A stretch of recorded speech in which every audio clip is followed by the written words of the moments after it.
E eu converso agora com a psicóloga Márcia Brandão. Nossa pauta é sobre comportamento humano e os desafios. Bem-vinda, Márcia.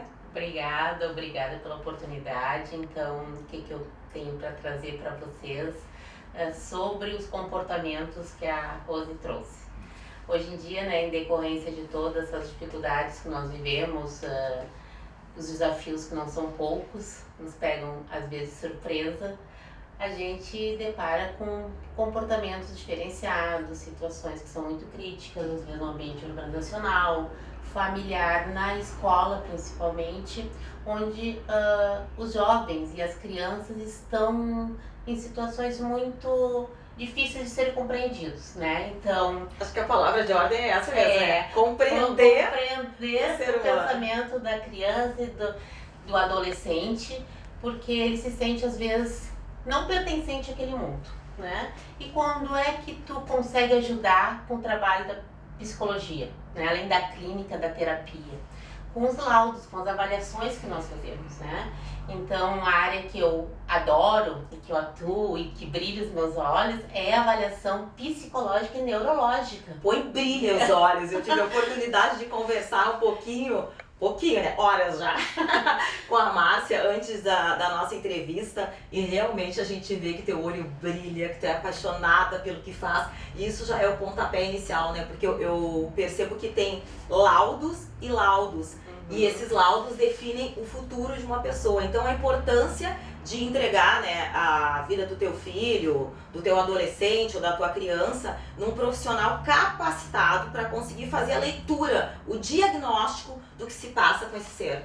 Exatamente, então assim, essa informação que tu trouxe é muito importante, porque quando a gente é requisitada ou através de um encaminhamento que vem de um neuropediatra, de um neuro ou de um psiquiatra solicitando um determinado laudo, é um trabalho muito sério, é um trabalho que a gente não vai diagnosticar em 1, 2 consultas. Geralmente ela demora 8, 10 sessões, porque são utilizadas testagens específicas e autorizadas pelo conselho, Então não são cópias e xerox de nenhum teste, São testes oficiais, com fidedignidade e que transmite uma confiança e um diagnóstico fechado, Porque eu sempre digo, meus diagnósticos que eu forneço, eles são fechados. Por que eu digo fechado? Porque é importante eu dizer, por exemplo, para quem me procura, que se aquela criança ou aquele idoso foi encaminhado para um exame, uma avaliação neurológica, psiconeurológica, ele precisa de uma informação de certeza, não adianta ele ficar com a dúvida do meu laudo, Então eu dou um diagnóstico fechado, eu não digo que possivelmente neste momento não. Ele apresentou um diagnóstico, o CID, da doença, se é um transtorno opositor, que a gente chama aquela criança que não tem dificuldade, que é o TOT, pelas siglas, as letrinhas mágicas, onde a criança tem uma dificuldade de trabalhar com autoridade, de entender uma autoridade. Então a gente faz a testagem, o autismo, o TEA, que é o transtorno do espectro autista, o TDAH. Eu só ouço falar em TDAH agora, tá super... É uma coisa que tá muito, parece que em moda, e não é moda. Parece que todo mundo tem TDAH. É isso que é o olhar que tu tem que ter, de te colocar realmente no lugar daquele pai, daquela pessoa que está sendo avaliada, daquela mãe, porque no momento que tu dá um diagnóstico muito superficial, ou simplesmente com 2, 3 consultas, tu muda a vida daquela pessoa. Porque se ele é diagnosticado com TDAH e o psiquiatra que solicitou, ele vai de repente prescrever uma das medicações, que é a Ritalina, e ele começa a tomar periodicamente ou não aquele remédio, eu posso, com o diagnóstico errado, afetar muito mais o comportamento dele.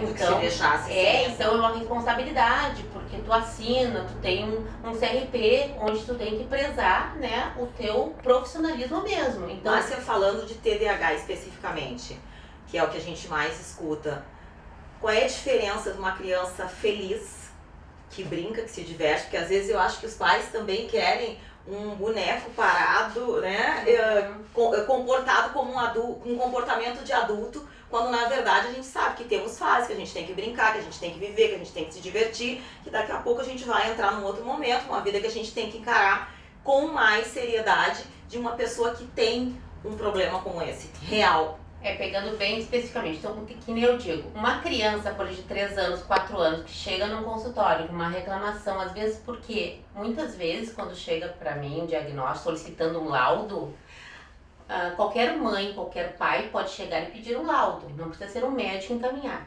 Então eu vou dizer, mãe, por que tu acha que a gente precisa providenciar um laudo? Ela vai dizer, meu filho não para, meu filho é muito agitado, meu filho sobe e desce, né? Ele pula. Aí eu começo a observar e aí eu tenho que alertar às vezes a mãe que aquela criança ela faz parte da idade dela. Ela tem 3, 4 anos de idade, ela é criança, ela brinca, ela pula. E que bom que ela pula e brinca, né? Que ela é saudável, né? E sem contar que as crianças de agora estão passando por um outro mundo diferente do que nós vivemos. Exato. Que elas vivem na frente de um celular, de um computador. Elas não têm tanto essa maneira de brincar com o outro, de não conversar, tem de interagir. Isso. A socialização. Então é uma mudança que a gente também está vivendo no mundo que tem um impacto grande na vida das crianças. Diretamente. Então essa mãe, esse pai, às vezes que chega com essa queixa, porque é uma queixa, né? Às vezes a escola também, quando traz, solicita que o pai encaminhe. Então tudo nós temos que analisar. Se veio da escola, é porque na escola nós temos profissionais capacitados, são as psicopedagogas, as pedagogas, que elas acompanham e chamam aí um pai e uma mãe para dizer, olha, seria bom né, providenciar um laudo específico. Ou então não, aquela mãe que trabalha o dia todo, o pai que trabalha o dia todo, e às vezes a criança, ele chega em casa e a criança quer atenção, ele quer brincar, ele diz assim, vai brincar comigo, mãe? Senta no chão pra brincar. Ele quer desenhar, ele quer ver um filme, porque ele quer estar com o pai e com a mãe. Só que o pai e a mãe, como estão muito agitados, né, muito cansados, muitas vezes um dia estafante, eles dizem, mas essa criança não tem muita energia. Que né? bom! Que bom, exatamente, que bom que a criança tem energia. Né? Querem dar uma água de melisa pra criança relaxar, deixa viver. E aí eu pergunto, mas o que seria uma criança normal? Porque o conceito de normal tem uma amplitude, né? Normal pra mim não é pra ti. Por questão do óbvio, né? Que eu falo muito também em sala de aula, que quando eu ministro as aulas, eu digo, gente, o óbvio não existe. O óbvio é pra ti é um, pra mim é outro. Então pra esse pai e essa mãe que acha que essa criança é muito agitada, para ele seria o ideal chegar em casa, uma criança que jantasse, tomasse banho, fosse dormir, no outro dia acordasse e fosse um robô. Não, a criança está na era da tecnologia, ela tem informação imediata, ela vive num outro contexto diferente daquele pai e daquela mãe, e as cobranças são diferentes. É tudo muito VUCA, que eu digo, é muito volátil, né? Um mundo ambíguo, volátil, complexo, que a gente vive, e a gente tem que saber administrar isso tudo, né? Então, tem que respeitar a idade da criança. Tudo é de acordo com a idade do desenvolvimento daquela criança.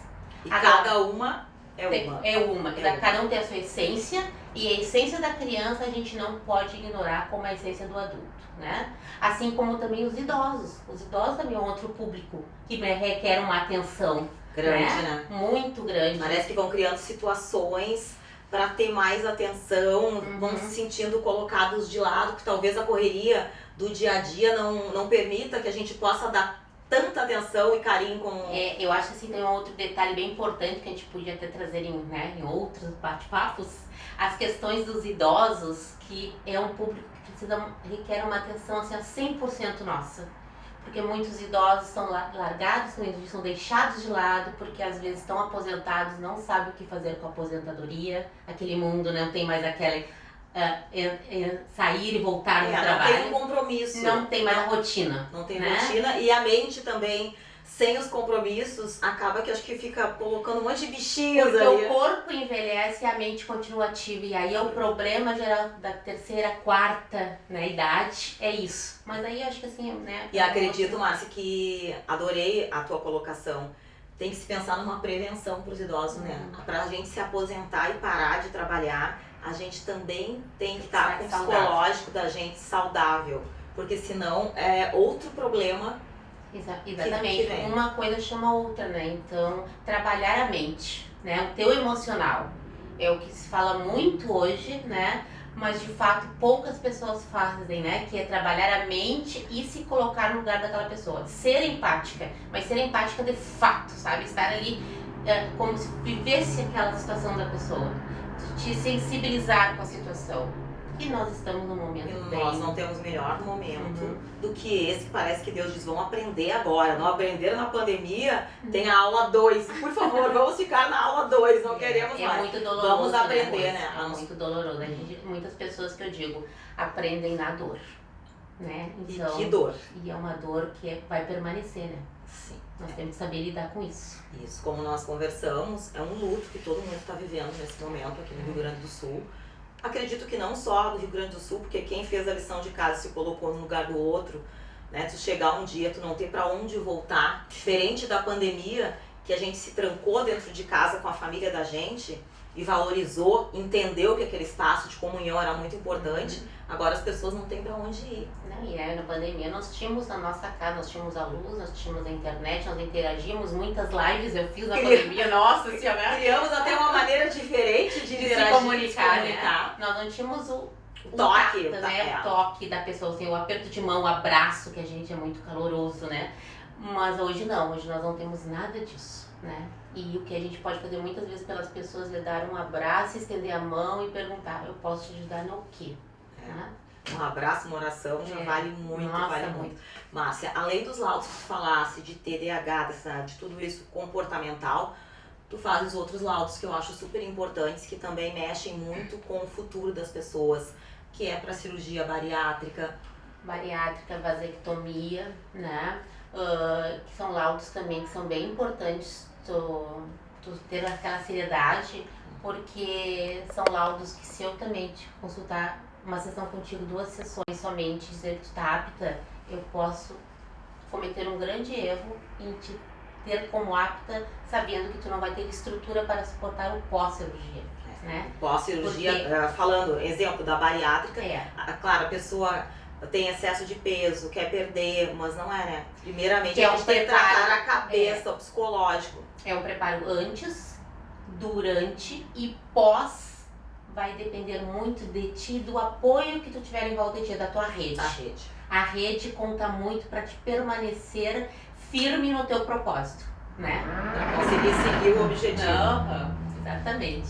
E assim tem os laudos de vasectomia, também laqueadura, são outros laudos bem importantes que mexem com a tua estrutura, como homem e mulher, né? Não deixa de ser menos homem ou menos mulher, porque fez um procedimento. Isso tudo Tu viu como é importante a tua fala, que quando eu pensei em vasectomia bariátrica ou uma laqueadura, alguma coisa assim, eu pensei numa mudança que tu tá fazendo, tu vai tomar uma decisão que vai alterar toda a tua linha de vida no futuro. Mas não pensei no que tu colocasse agora, né, da questão de como eu vou me sentir mais homem ou menos homem. Quer dizer, o psicológico da gente é muito complexo. E sem considerar que a gente vive num mundo muito machista, né? E aí bate muito mais, a maioria das vezes tem percentuais, 80% para os homens em fazer um procedimento do que para uma mulher, né? Os dois impactam emocionalmente muito, mas em questão de tomar decisão, às vezes no casal é mais fácil a mulher tomar a decisão do que o homem. Boa. Normal, né? Márcia, adorei conversar contigo. Obrigada. É aquela pessoa que assim, eu cheguei aqui, conheci a Márcia agora há pouco e parece que nós já somos amigas de infância, né? Tal a cumplicidade, né? Eu já fiz consulta de família aqui pra mim, pro meu filho, pro meu marido, e eu acho que é essa cumplicidade que tem que ter entre o profissional, né? De captar as necessidades de quem tá ali sentado contigo, precisando de ajuda e muitas vezes não conseguindo nem fazer esse pedido, mas eu acho que o corpo, as atitudes falam muito, mas né? O profissional tem que entender os gestos, o que a pessoa tá passando, né? É um contrato que eu digo que a gente faz, né? Um contrato de fidelidade, o que fica aqui não sai daqui, né? Então esse que é o importante. Quando tem essa liga e faz casamento legal, as coisas acontecem. Bom, só para encerrar, eu gostaria que você deixasse uma mensagem. A gente falou muito de empatia para os nossos telespectadores. O que eu trago sempre assim comigo? Com relação à empatia. A empatia, como eu digo, não é uma palavrinha que todo mundo verbaliza e sai falando, e está na internet, e sai também julgando, né? Porque hoje nós estamos num mundo onde tudo é muito fácil. As pessoas julgam muito as outras porque nós temos uma ferramentazinha que a internet é a rede social, onde eu coloco uma opinião e as pessoas se acham no direito de me criticar ou não. Então a gente tem que voltar para isso, né? Cada vez mais. O ser humano, ele precisa ser mais humano, sabe? Mais sensível. E a empatia é isso, eu sentir as tuas dores e saber o que eu vou fazer com elas. E não dizer que eu entendo a tua dor, porque a dor de cada um é de cada um. E eu nunca vou entender de fato o tamanho da dor que tu tá sentindo, né? Mas eu tenho que estar ali. Ó, estou aqui do que tu precisar, me liga, é um áudio, é uma chamada de vídeo, sabe? É um bom dia simplesmente, né? Então assim, ó, estar presente na vida das pessoas, isso é ser empático. Pratiquem mais a empatia, não verbalizem e não critiquem. Acho que é isso. A terra de ninguém que nós estamos vivendo, né? Não tem como. Muito obrigada pela participação. Voltarei aqui para conversar muito e trazer esses depoimentos que ajudam muito quem está do outro lado, né? Então procurem a Márcia. Realmente esse bate-papo é demais. Gratidão. Tá bom, agradeço.